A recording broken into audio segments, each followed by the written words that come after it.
आतंकवाद के खिलाफ शुरू किया गया भारतीय अभियान ऑपरेशन सिंदूर जारी है। सेनाओं ने इसे विस्तार देते हुए पाकिस्तान की तरफ हुए हमलों का करारा जवाब दिया।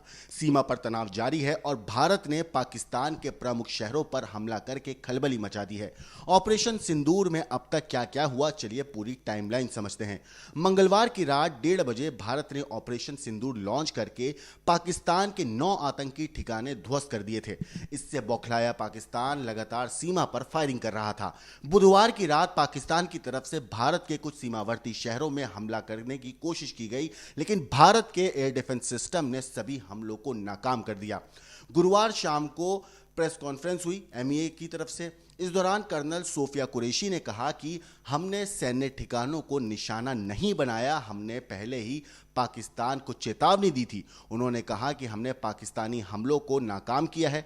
7 और 8 मई 2025 की रात को पाकिस्तान ने ड्रोन और मिसाइलों का उपयोग करके अवंतीपुरा, श्रीनगर, जम्मू, पठानकोट, अमृतसर, कपूरथला, जालंधर, लुधियाना, आदमपुर, भटिंडा, चंडीगढ़, नाल, फलौदी, उतरलाई और भुज समेत उत्तरी और पश्चिमी भारत में कई सैन्य ठिकानों को निशाना बनाने की कोशिश की। इन्हें इंटीग्रेटेड काउंटर यूएस ग्रिड और वायु रक्षा प्रणालियों द्वारा नाकाम कर दिया गया।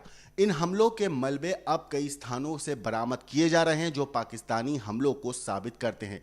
इस दौरान विदेश सचिव विक्रम मिस्री ने कहा कि नीलम झीलम बांध परियोजना को निशाना बनाने के आरोप झूठे हैं, मनगढ़ंत हैं। भारत ने सिर्फ आतंकवादी बुनियादी ठिकानों को निशाना बनाया है। अगर ये भारतीय बुनियादी ढांचों को निशाना बनाने का बहाना है तो भारत की प्रतिक्रिया के परिणाम के लिए पाकिस्तान जिम्मेदार होगा।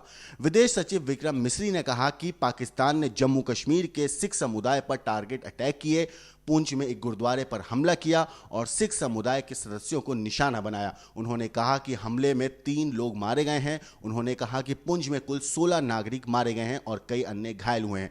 शाम 6:49 के आसपास एमईए की प्रेस ब्रीफिंग के बाद खबर आई कि पाकिस्तान के साथ बढ़ते तनाव के बीच सेना प्रमुख जनरल उपेंद्र द्विवेदी ने प्रधानमंत्री नरेंद्र मोदी से उनके आधिकारिक आवास 7 लोक कल्याण मार्ग पर मुलाकात की। शाम 8:49 पर बॉर्डर पर लगातार गोलीबारी की खबर सामने आई। पाकिस्तान की तरफ से बॉर्डर पर लगातार गोलीबारी की बात हो रही थी। पाकिस्तान ने जम्मू एयरपोर्ट पर मिसाइल दागी। इसे देखते हुए जम्मू के आरएसपुरा इलाके में ब्लैकआउट किया गया। पंजाब और राजस्थान के सीमावर्ती जिलों में भी ब्लैकआउट किया गया। सेना और बीएसएफ ने 100 किलोमीटर के आसपास के सीमा क्षेत्रों को बंद कर दिया था। शाम 8:51 पे सांबा, आरएसपुरा, अरनिया पर 8 मिसाइलें दागी गई। सुरक्षा एजेंसियों ने पुष्टि की है इसकी कि जम्मू नागरिक हवाई अड्डे सांबा, आरएसपुरा, अरनिया और पड़ोसी क्षेत्रों में पाकिस्तान से 8 मिसाइलें दागी गईं और सभी को S-400 द्वारा रोका गया। शाम 8:56 पे सांबा से भारी तोपों की गोलीबारी हुई। जम्मू कश्मीर के सीमावर्ती क्षेत्र सांबा से भारी तोपों की गोलीबारी और ड्रोन हमले की खबर आई।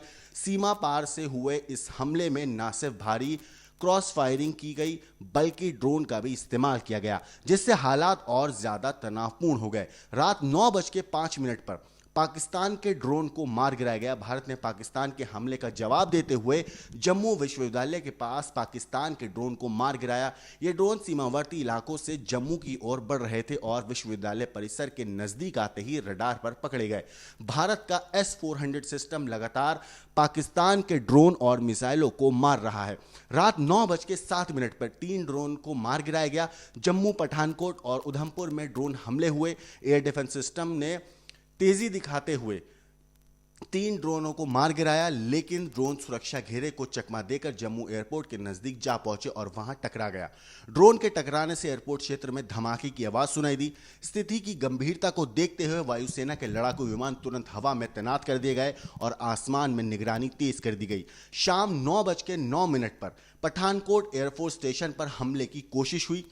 पठानकोट एयरफोर्स स्टेशन पर एक बड़ा खतरा टल गया जब ड्रोन से दागी गई मिसाइल को एयर डिफेंस सिस्टम द्वारा सफलतापूर्वक इंटरसेप्ट कर लिया गया।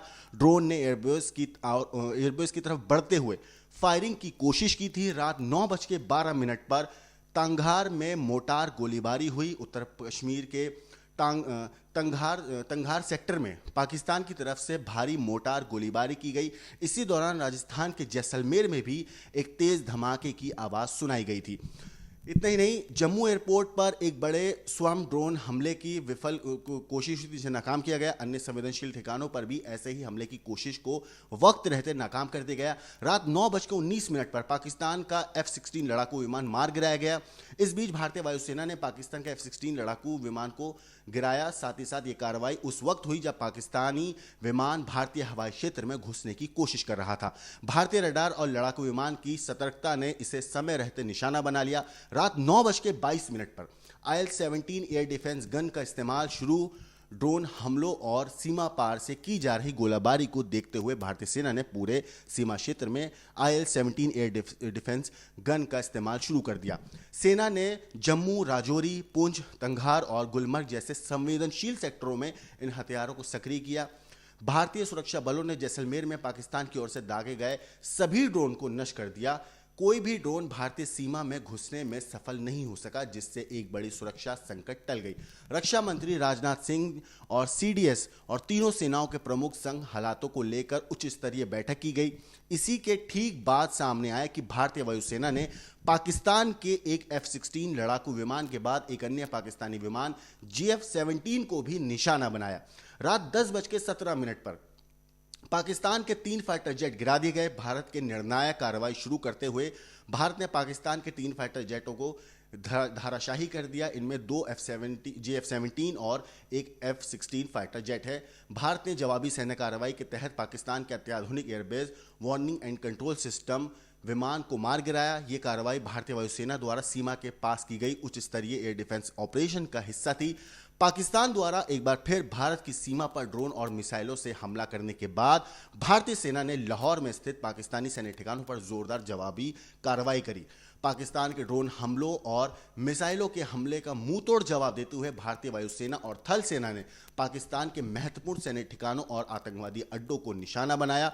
भारत ने पाकिस्तान के प्रमुख शहर जैसे कि सियालकोट, कराची और इस्लामाबाद पर रणनीतिक पूरे एक तरीके से कार्रवाई करी। रिपोर्ट्स के मुताबिक हमले में किसी प्रकार की जानहानि या चोट की कोई सूचना नहीं है। साथ ही किसी भी सैन्य या नागरिक प्रतिष्ठान को नुकसान नहीं पहुंचा है। हालांकि एहतियातन कई इलाकों में ब्लैकआउट अब भी जारी है और सुरक्षा एजेंसियां स्थिति पर कड़ी नजर बनाए हुए हैं। रात 12:12 पर नौसेना ने भी मोर्चा संभाला। भारत की जवाबी कार्रवाई के तहत नौसेना ने भी मोर्चा संभालते हुए पाकिस्तान के कराची बंदरगाह और उससे जुड़े रणनीतिक ठिकानों पर सटीक घेराबंदी करी। ये हमला पाकिस्तान की ओर से बढ़ते हमलों और सीमा पर गतिविधियों के जवाब में किया गया।